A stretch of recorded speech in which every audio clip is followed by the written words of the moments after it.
नमस्कार मित्रों। संतों की उपदेश देने की रीति नीति भी अनूठी होती है। कई संत अपने पास आने वाले को प्रसन्न करते हैं और उसकी जिज्ञासा को जगाते हैं और सही सही मार्गदर्शन भी कर देते हैं। आचार्य रामानुजाचार्य एक महान संत एवं संप्रदाय धर्म के आचार्य थे। दूर दूर से लोग उनके दर्शन एवं मार्गदर्शन के लिए आते थे। सहज तथा सरल रीति से वे उपदेश देते थे। एक दिन एक युवक उनके पास आया और पैर में वंदना करके बोला कि मुझे आपका शिष्य होना है, आप मुझे अपना शिष्य बना लीजिए। रामानुजाचार्य ने कहा, तुझे शिष्य क्यों बनना है? युवक ने कहा, मेरा शिष्य होने का हेतु तो परमात्मा से प्रेम करना है। संत रामानुजाचार्य ने तब कहा, इसका अर्थ है कि तुझे परमात्मा से प्रीति करनी है, परंतु मुझे एक बात बता दे कि क्या तुझे तेरे घर में किसी व्यक्ति से प्रेम है? युवक ने कहा, ना, किसी से भी मुझे प्रेम नहीं।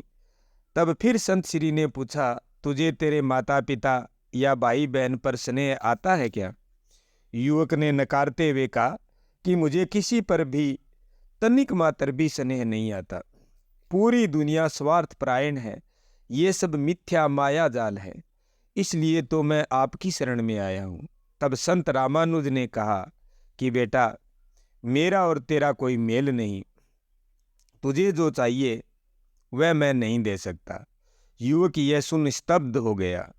उसने कहा कि संसार को मिथ्या मानकर मैंने किसी से प्रीति नहीं की, परमात्मा के लिए मैं इधर उधर भटका।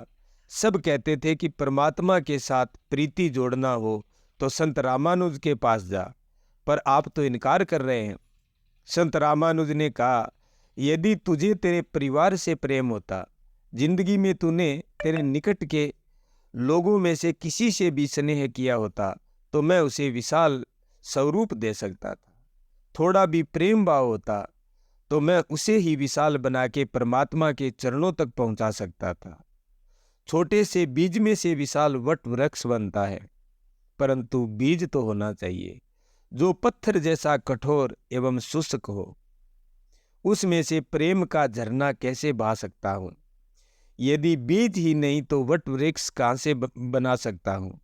तूने किसी से प्रेम किया ही नहीं तो तेरे भीतर परमात्मा के प्रति प्रेम की गंगा मैं कैसे बहा सकता हूँ?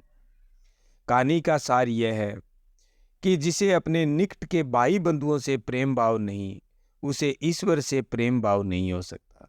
हमें अपने आसपास के लोगों और कर्तव्यों से मुंह नहीं मोड़ सकते। यदि हमें आध्यात्मिक कल्याण चाहिए तो अपने धर्म कर्तव्यों का भी उत्तम रीति से पालन करना होगा। धन्यवाद।